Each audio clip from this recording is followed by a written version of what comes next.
excited to welcome today on our next Medical Advisory Board educational series our represented nurses on our team.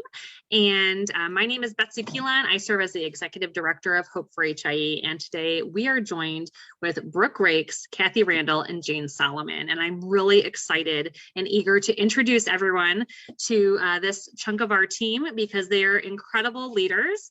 Not just in their own communities that they serve, but in the broader neonatal space and in particular with the nursing profession. So I'd love to do some introductions and just kind of go around in a circle. So Brooke, if you'd like to introduce yourself. Sure. Hi all, my name is Brooke Rakes and I am a neonatal nurse and I've worked in the NICU since 2013 as a new grad, specifically with infants with HIE since 2015. That is my passion and I'm so excited to be here. Thank you. Thanks, Brooke. Let's go to Kathi. Hello, Hope for HIE community and Facebook land. My name is Kathi Randall. I am a neonatal nurse practitioner by training and background and spend most of my time traveling. Well, I guess before COVID, I have to kind of paraphrase that now, but I used to spend a lot of time traveling and teaching at various different hospitals around the globe around hypothermia treatment, amplitude integrated EEG, brain monitoring, and just trying to elevate overall the practice of kind of neuro nurturing care, which includes, of course, just doing things like involving families in more powerful ways at the bedside and changing the environment. And so I have a company called Synapse Care, and we have an annual nurses conference that we put on, really trying to emphasize that, one nurse can make a moment, take one moment to make a big difference. And so it's really important to me that people realize the little things all add up. And that's where we all, struggle sometimes trying to do the big things, but it's always the little things, and just one step at a time, we can make a difference together. So that's the one conference and kind of what I do. Wonderful. Thank you, Kathi. And Jayne. Hi, everyone. I'm Jayne Solomon. I'm a neonatal nurse practitioner.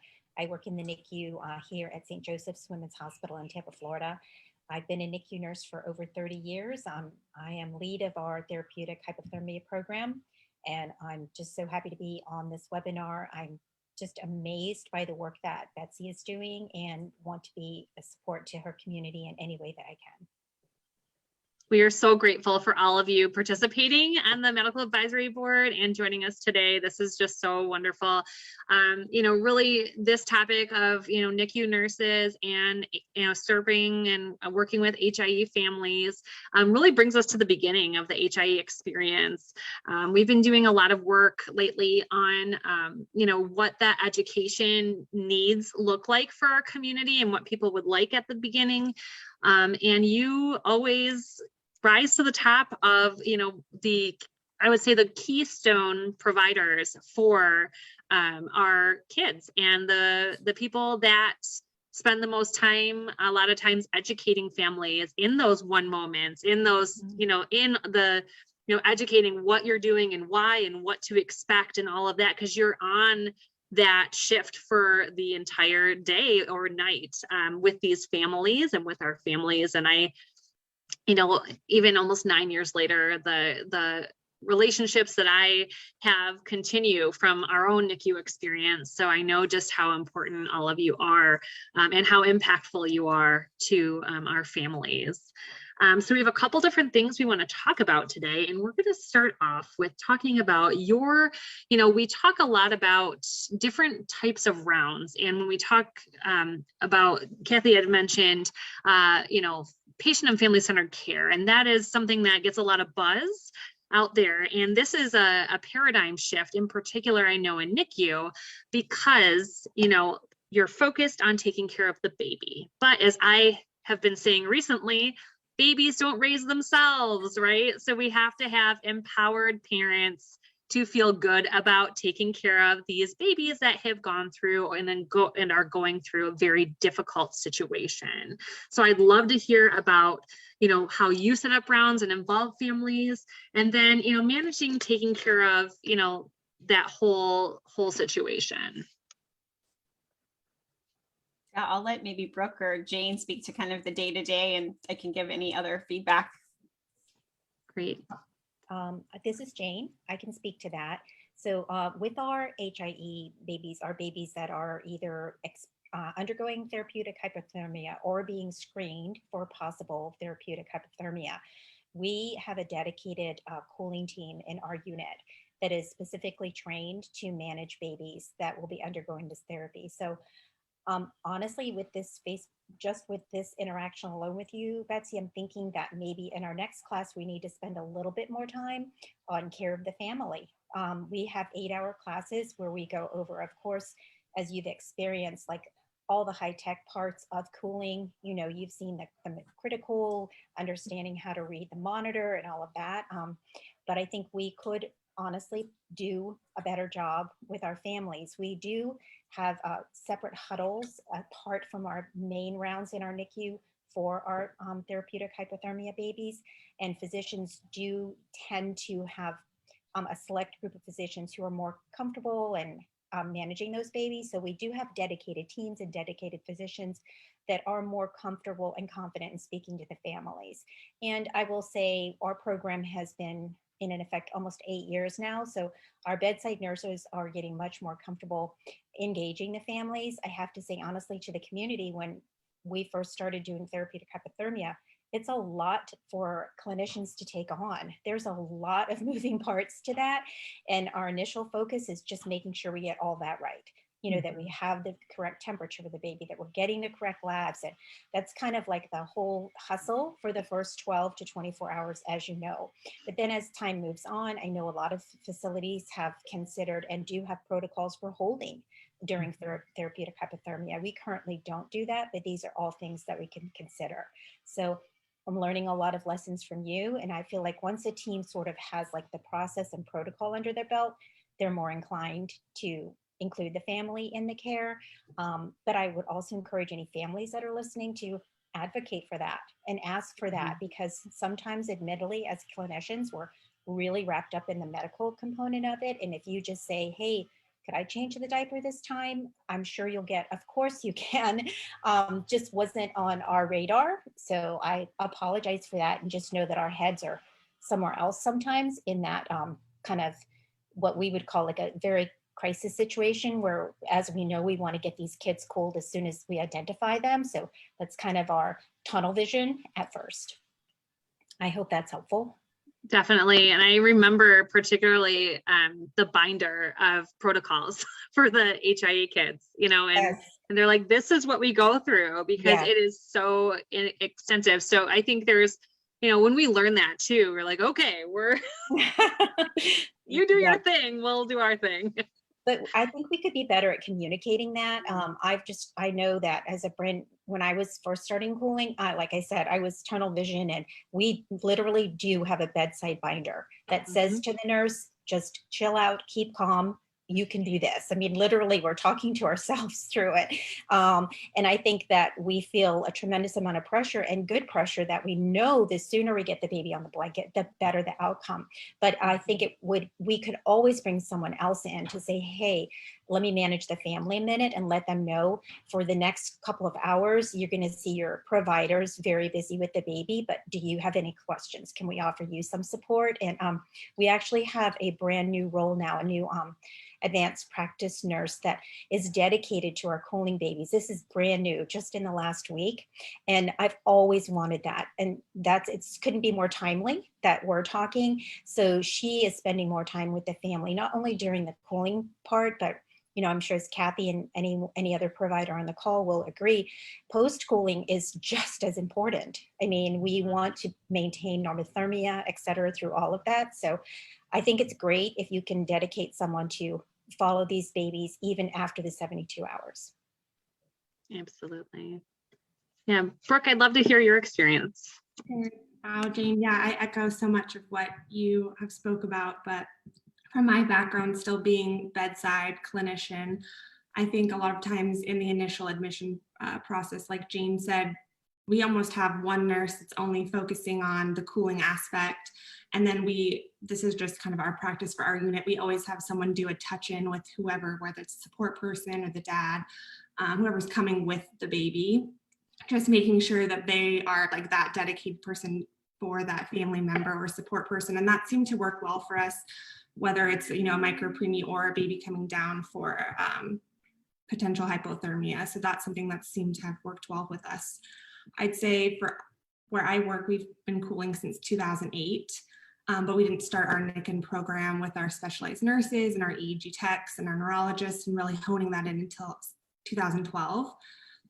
So I think now that we've been in this far, it's kind of at the point now where almost engaging families is something that we're really pushing for, and that's been going on the last few years. And we did recently switch over to a cooling blanket where parents can hold. So that's been really new. I think I've helped maybe 5 families, and it's such an rewarding experience to have them hold so much earlier than before. We'd have to wait, you know, post-cooling, post-MRI.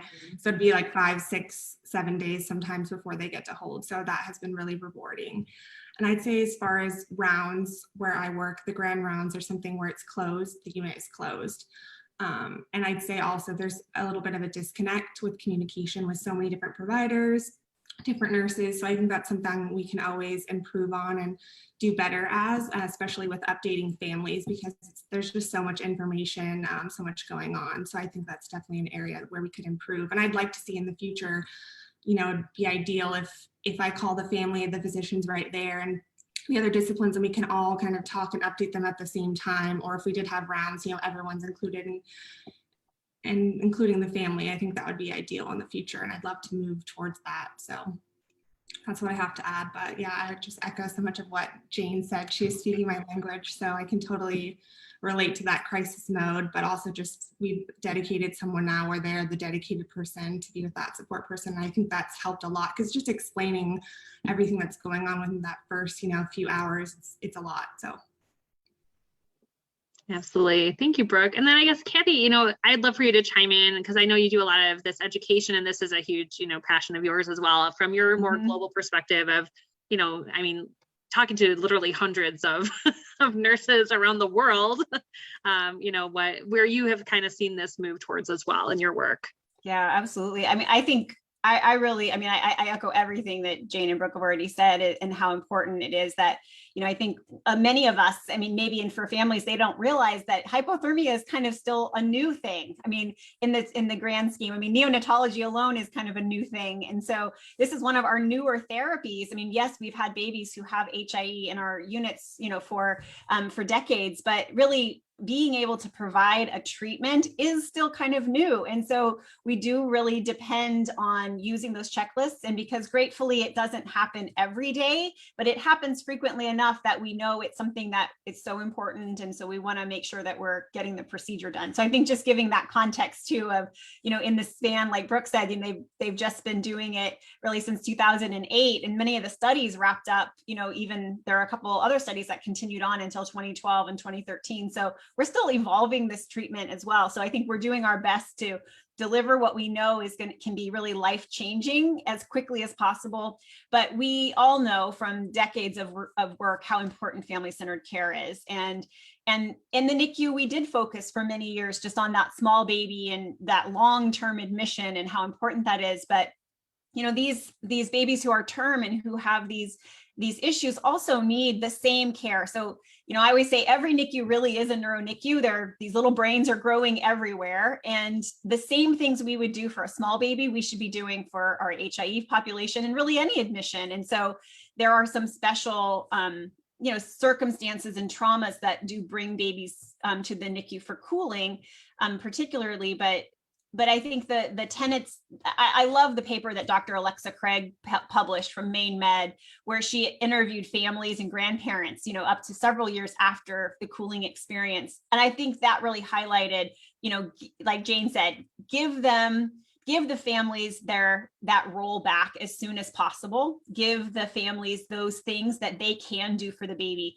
Mom pumping, and we just had a great webinar this morning, Jane and I, about, you know, that, you know, getting colostrum and getting that oral care as early as possible, those immune therapies that we can give, you know, just those little things that are the things that only families can do, you know, talking to the baby and singing to the baby and, you know, being that emotional support to the baby, you know, as much it's a bi-directional relationship. So I think all the things we've learned and leaning on Dr. Craig's work of just getting families involved, open communication, as Betsy has said many times, to tell it like it is. Don't give me the information I need to understand where I'm going. So that's all really, I guess, that I would add is just, it's more important. We need to hear the voices of parents to know what we're doing right and to know how we can do it better. And as we get better at the procedure and it becomes, I don't think it will ever be a standard. I mean, it's a standard, but it's in the sense of we don't do it every day, thank God. But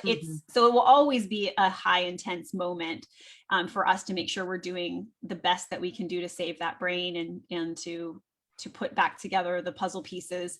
But we need to communicate that and be partners right from the beginning.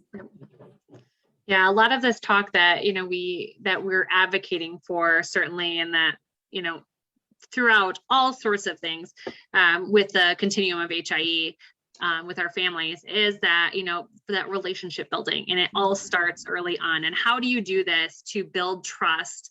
This is, like you said, and we've said before, this can be someone's first experience with acute care, an acute care setting. So a high level care need. And in particular, families that, experience HIE, it is a lot of trauma. This is, typically they're not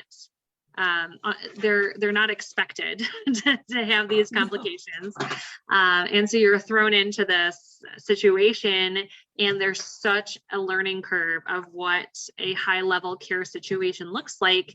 And you're really leaning into these teams to provide, optimal care and the best care for babies and for families. And it's just unique because it's the start of life for these families, introducing this new family member.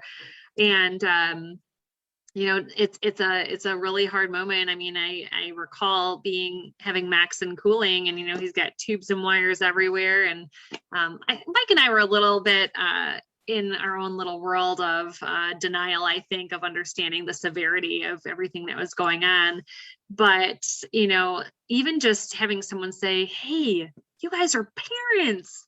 This is a wildly crazy situation you're in, but enjoy this. Try to, have a moment of joy that, you did it. You got through this pregnancy to here, and we're going to do our best to make sure that, we can do what we can do for your child in this situation. And that can make such a big difference too. I mean, a lot of times it's like, and that is also the push pull of, NICU of, families are thrown into this, and then you have all these outside situations that, they have to manage as well of, perception of NICU. I mean, I can't even tell you how many people were like, oh, so he was early, huh? Like the assumption is prematurity, and just, I mean, I had heard of babies that needed a couple days on oxygen here and there. I totally thought that was going to be max, but HIE was just not on the radar. And, it's just such an interesting thing with all of our families, echoing so much of this similar story over and over. I love the infographic that you just came out with recently. I felt like that Brooke is nodding. I love that journey, right? Where I think that's such a really, we should be using it, right, as the providers too, to provide that, which is why we're so grateful for all the work you do of just kind of like, oh yeah, there are these milestones along the way and little things that can be done. I don't know, Brooke, if you wanted to add to that, but.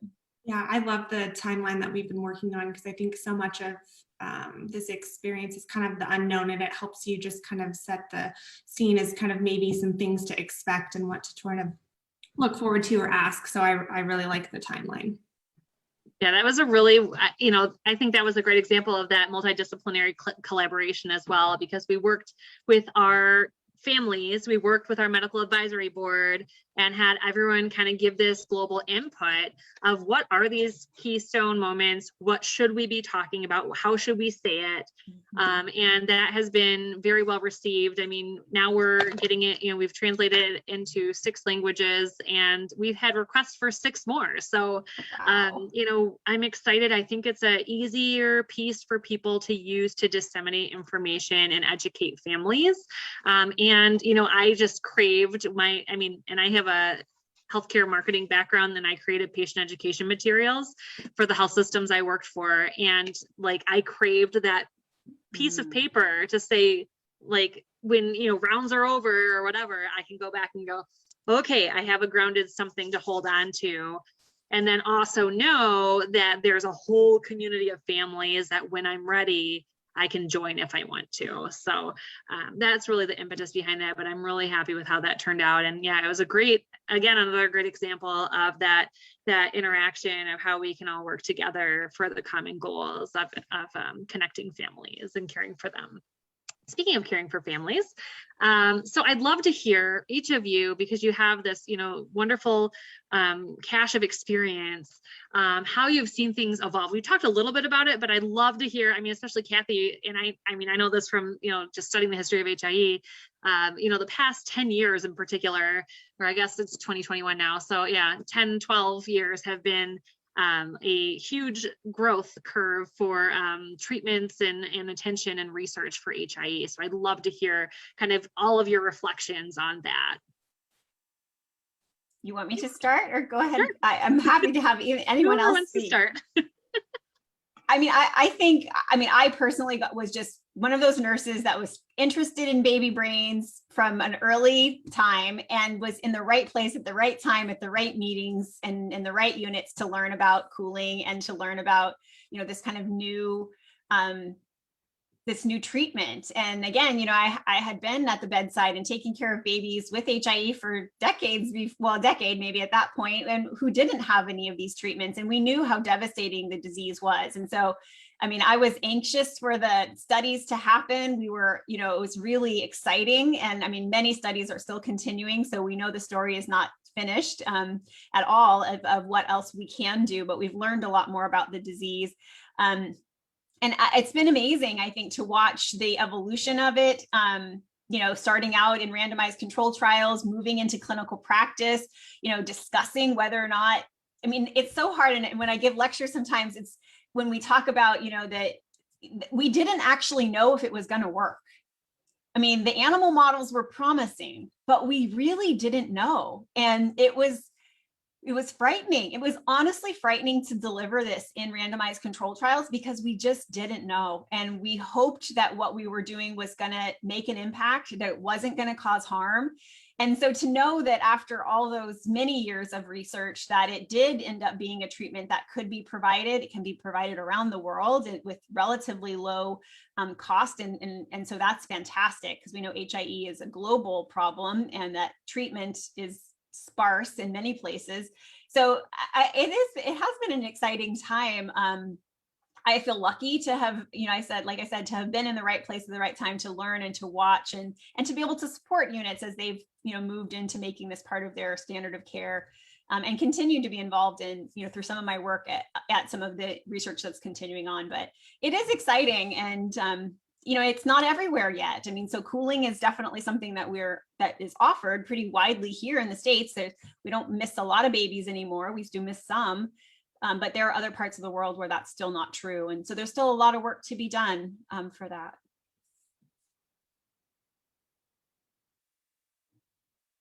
Brooke or Jane?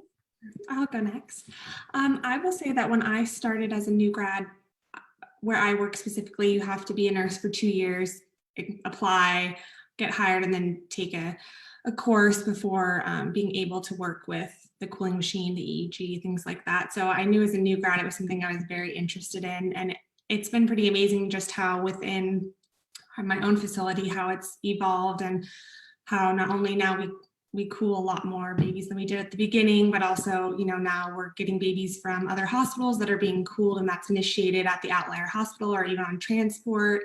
Like I mentioned earlier, now we're holding. So And I think we're even, we've been doing it since 2015, 2016, where we're screening for 6 hours for some of our babies that are, borderline that maybe would have been missed. And we're now even adding an additional follow-up where they still get high risk infant follow-up, even if they're not cooled, if they're screened, we still follow up. So I just feel like watching that evolve has been amazing just within the 8 years that I've worked as a nurse. So I'm just excited for the future and yeah, what else we can maybe even add as adjunct therapies to cooling as well. So.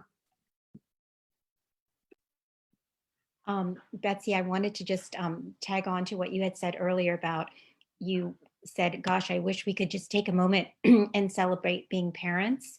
And that is not unique to the HIE community. It's so interesting. We had a big preemie kind of a conference and brought back some of our parents of preemies and asked them, what can we do? What can we do better? And we were imagining all these, technical things that they would say. And one of the first things that our mom said was, gosh, I just would have liked when I delivered my 28-weeker, that instead of the stats being presented to me about all the things that could happen and the risk of having, couldn't someone have just said, yes, you made it to 28 weeks. This woman was on bed rest in 20 weeks. And for her, this was a moment of pure celebration that she delivered at 28 weeks. And it really is a very emotional feeling to hear that families want to be treated like any other mom delivering a baby. Just give them that moment of saying, we did it, we birthed a baby, and then move on to now this is how we're going to manage it and how we're going to provide support. So I really take that to heart. And to all the Facebook families out there, we need to be reminded of these things. So I appreciate the community beyond the medical community giving us these tips, because that's not a difficult thing for us to do. Just sometimes we forget, and our brain is, on the cooling and on all of those things. And we're celebrating with you too, but we're just focused on those other pieces for the moment. But that's just something that I just want to be reminded of that. I know, like, no matter what, you definitely want that moment in time. You want that memory. So as far as the history of cooling, I definitely think Kathi kind of undersold herself there in what she's done with therapeutic hypothermia and all her traveling and everything that she's done to help us do a better job reading our AEGs. And I know, honestly, if I'm struggling with a pattern, I can text Kathi, and she's still fully engaged and can usually call them for us. I'm just excited looking to the future. I love it that we are now screening for 6 hours. That's really interesting, Brooke. I didn't know that you guys followed your kids even if they didn't cool. I think that's tremendous and really smart, because, mild HIE is still not normal. And I think with follow-up, we can do a better job with that, of letting parents know, even though your baby wasn't cooled, there was this diagnosis. And like Betsy's always said, we want to know, because we can mitigate a lot of things if we give parents the information to follow up. And so many things can be treated if they're caught early. So, and then lastly, I do a lot of work with Florida Neurological Network through Mike White's at UF, and he kind of collaborates, which Kathi can talk about, with the Newborn Brain Society. So just hope for the whole HIE community. I mean, while we are definitely working on identifying these kids early through biomarkers, et cetera, there's still a lot of work being done to what can we do post-cooling, and, how do we better serve these children as they come up with the events that, the diagnosis and things that are kind of new to us, because we've only been cooling for the last 10 years. So these kids that are now 10 years old are kind of telling the story for us as to what to expect. So for that next kid that comes along, thank you to the 10-year-old and that family for bringing to our attention some of the things, the problems, and what we could have possibly mitigated early. Thank you to each of you for sharing all of that. That's definitely, again, the affinities as we come together. I mean, that's what we've seen. Our network has been around now we're going on 11 years of families just, sharing information and connecting. And so we've seen a lot of these trends that now, clinicians and researchers are like, oh yeah, we should look at this more and this more. And it's a wonderful time for all of us to come together. And I think this is just, how things are going to go from now on, which is just so wonderful that this is happening, because we know that you know, when we all come together as that multidisciplinary team, that we can, you know, move forward and, you know, improve the quality of life for all these children and families impacted by HIE. So the next question will be, speaking of collaborating, just touching on how we can do that. So whether that's improving education in the NICU at discharge, you know, and what that looks like beyond. So I'd love to hear your thoughts about what, you know, kind of educational things you have currently, or, you know, Kathi, like what you've been working on to educate people to do with patients and families, and then, you know, what we can look at moving forward, you know, what the future should look like for these families.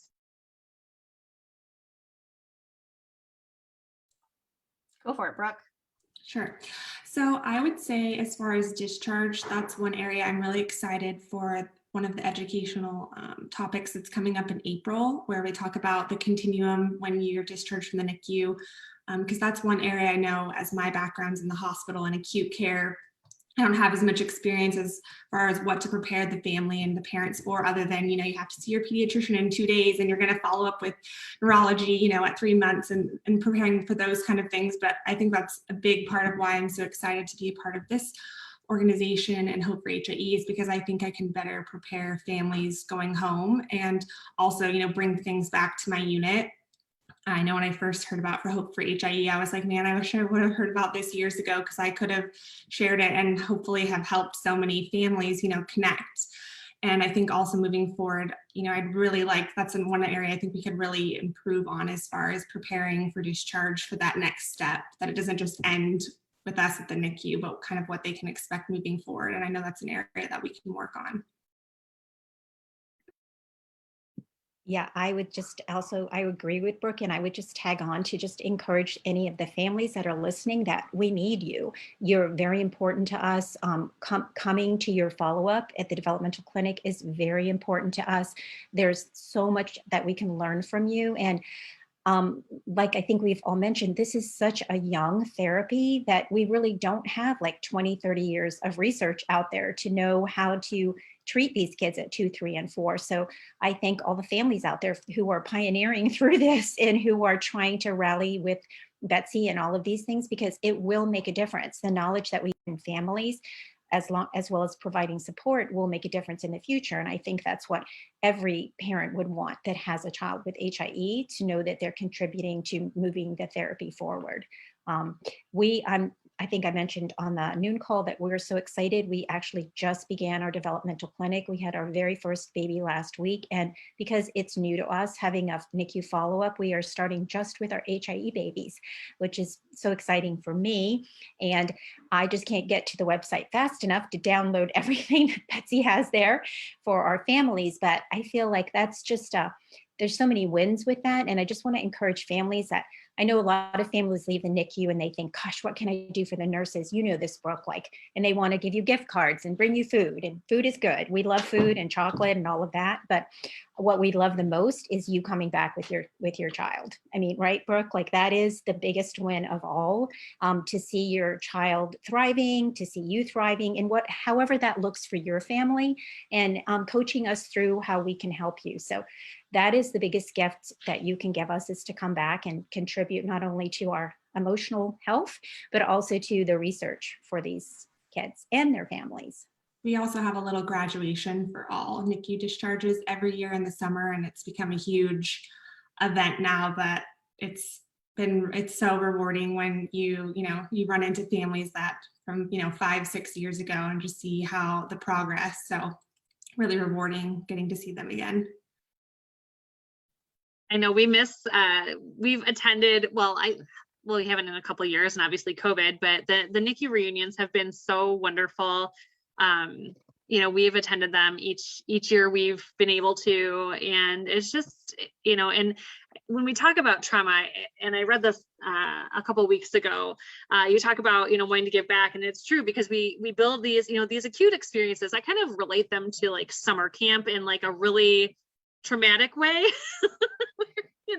you bond with these people that you're with for this like acute time in your life.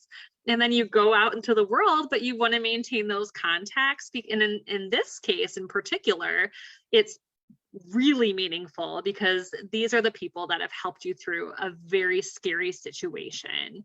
And so I think, part of that trauma processing is also like the gratitude part to process all of this. And of course, like it's authentically meaningful for families to want to do that because you do such an incredible job. You are the care, champions of these kiddos in the NICUs. And I just love that there's more opportunities for families to reconnect. And I think we also try as a community, I guess it's loaded to talk about outcomes because in our community, people can't help the outcomes they have, right? And we just find, and I'm excited for HIE Awareness Month next month, because what I love is we get to showcase the full gamut, because all of these babies, regardless of how things turn out, have amazing families, they're amazing themselves. And we look at kind of shifting what that looks like. And, when we talk from the support angle in our community, and this is where like, I really see a lot of potential for further education when we talk about bridging that gap between, acute care and then, how things are later on. Just learning about the joy that all of our kids bring our families regardless, and how important they are in the world, and what we can do to, improve the quality of life for them, and what barriers we can remove. We have so many families, and this is another thing with early intervention and this developmental, clinic concept, whose kids may struggle and be impacted very verbally, but, one of the things that we can see is when kids can communicate earlier through, assistive communication devices. I mean, they get to reach their own potential. I know many kids that are in, K-5 right now, and they're, cruising in gen ed, using eye gaze and other communication devices, and have friends and are on, different teams and doing different projects and community living. So there's, I think success stories are a wide range as well of what our concept, can be, because clinically, I think everyone wants that like, unaffected outcome, and we're just not there yet, obviously, with science. I don't know if we ever will be, decreasing the incidence of HIE and improving, treatments and things like that. Obviously, we're just at the very beginning, like you said, of HIE treatments, and the world is, we're, as we know, rapidly developing science. It can be used for many good things. So, I think as we talk about that, I'd love to hear your thoughts a little bit more about where you see that. And, I know Jane mentioned a little bit about the developmental clinic, but how we can continue to do that work together. I had a question really quick, and I'm wondering if I'm remembering this right, but Jane, do you guys do a separate reunion for your cooling babies? Yes, Kathy, we do, because we feel like that population is just a very unique population, separate from what Betsy's kind of talking about, like the preemie world. So our hospital, our children's hospital, does a every other year NICU reunion for preemies. Of course, the cooling babies are invited, but we felt like this team, this group, and this family was just had different needs, a little bit different. And the celebration was just a little bit different. The milestones are different. So yes, we did. And it's been a huge success. And as far as Betsy providing community, we were doing that every year up until COVID, and families would look forward to it. They're texting me, when is the reunion? We had a little theme every year. And I don't really even think, I worry so much, like, am I prepared? Do I have everything in order for these families when they come back? Do I need to give a speech? Does our NEO need to give a speech? And me, Kathy. And then I realized the families just want to come show their children to us, chat with each other. It's just all about community, not feeling alone, not feeling isolated. And it was, I honestly have to say, like what Betsy was saying, for me, sometimes I feel like I didn't do a great job if I don't get a perfect MRI, or if the AEG doesn't look great at 72 hours. But I also have to, when I go to the reunions, I look at these kids, I'm like, neuroplasticity is amazing. And a parent's love is the best drug of all time. I sincerely mean that. Kids that we thought, oh gosh, this is going to be a challenge. These parents, they rise to the occasion, and the love and time and follow-up that they give the kids, you can see it truly makes more difference, I think. I mean, obviously we need other therapies, but that commitment, and it was just, it kind of took a lot of pressure off me in many ways, because like you said, Betsy, these families, they love their child, whatever the outcome, they truly do. And that child brings them a lot of joy.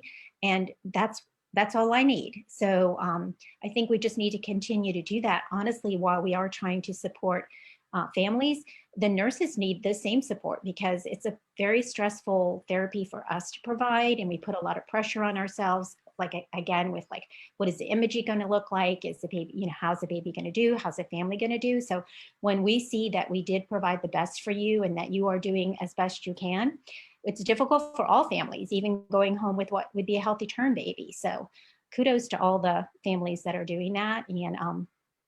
And to this organization, I think there's a long way to go, even just with these kind of things, Instagram posts, Facebook, just a 5-minute, hey, hang in there. I think you talked about that this morning, Betsy, where you were talking with a family. I'm sure some of those days can be very long, and especially now when we're also isolated.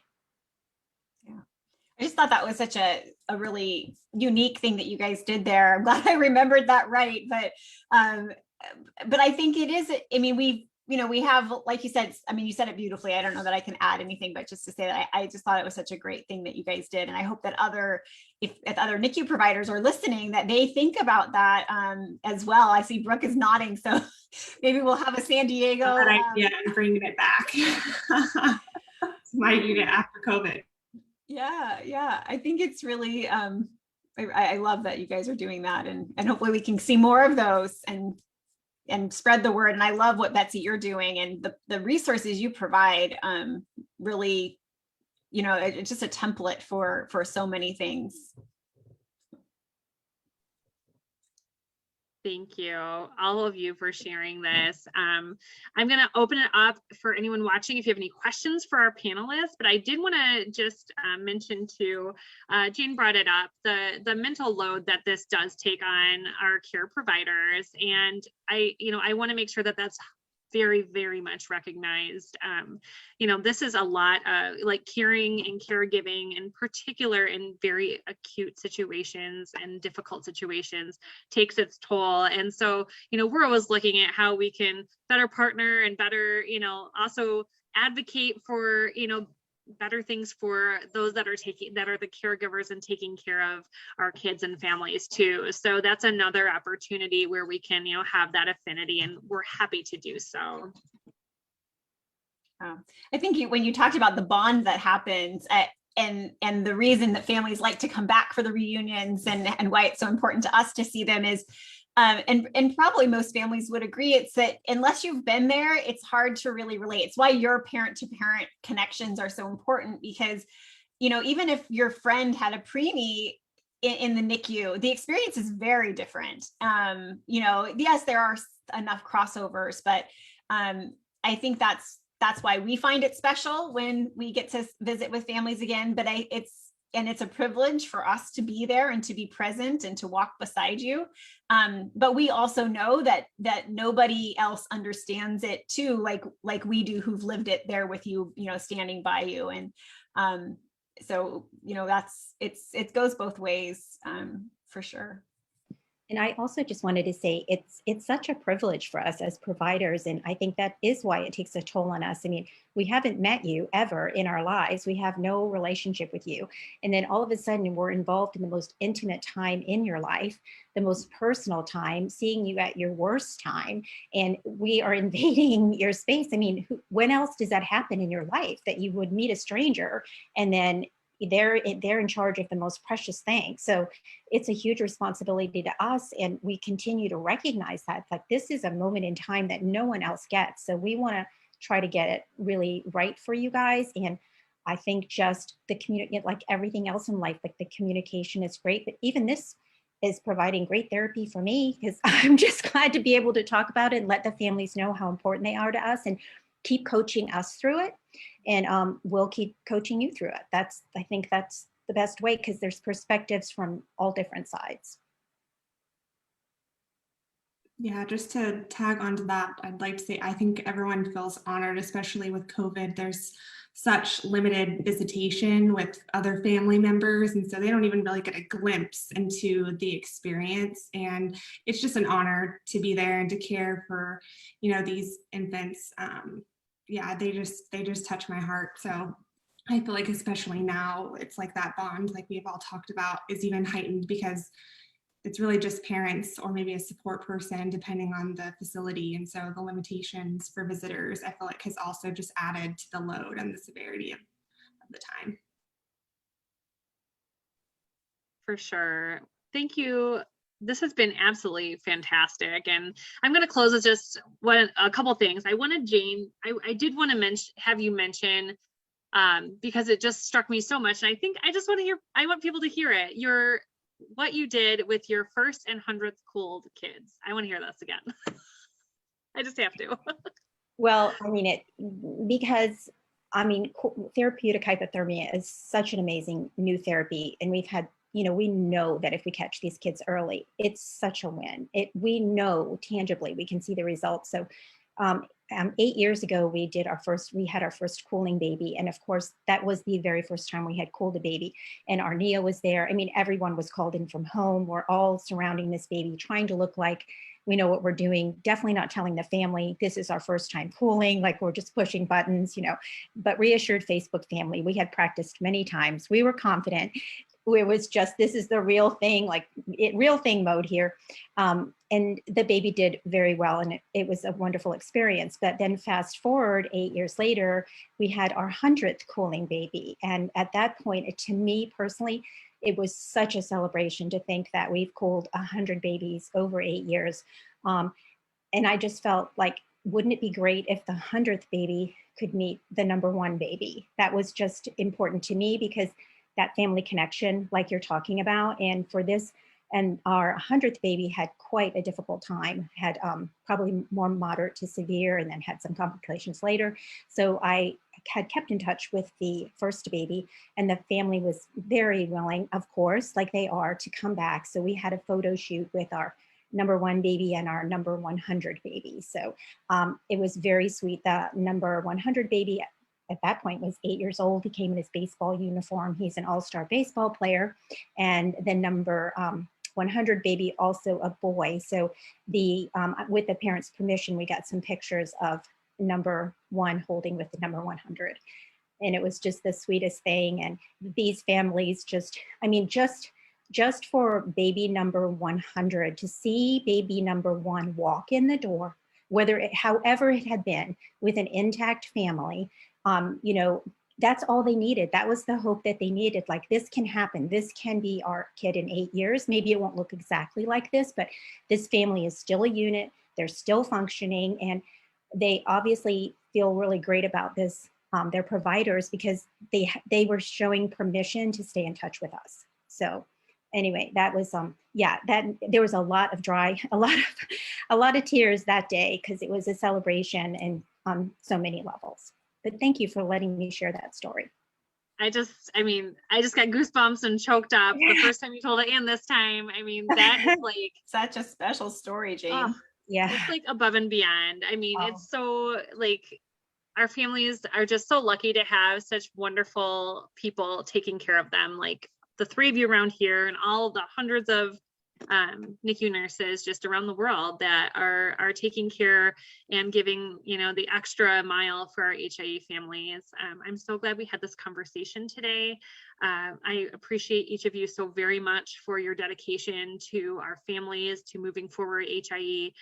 It's, a really, like I said, and I say this all the time as well, if there's a time to be born with complexity like HIE, now is the time. And it's going to only get better for our families. And I'm just so grateful that so many people are willing, and especially in our community, to to give back by sharing information, by connecting, by, you know, helping process their pain into a purpose that's going to, you know, that's going to help impact.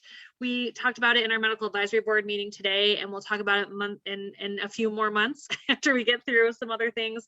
But we are going to be working on launching a patient registry program, like many other organizations. And I think that's really the next level. That's where, you know, a lot of this is going to help when we talk about long-term outcomes tracking and how we can improve that and how we can, you know, intervene when we need to intervene a little bit more for that continuum. And so, yeah, that's, you know, that's next level stuff. And we're so grateful that you are doing it with us and that you're doing the great work in your own communities and with everyone out there in the world. To everyone that has been watching, thank you. And we look forward to the next one. And HIE Awareness Month is coming right up in April. So make sure that you get involved. We have lots of different ways. We have a whole big old toolkit on our website. So check that out. And we will talk to everyone soon. Thank you again, the three of you, for all of your exceptional work and dedication.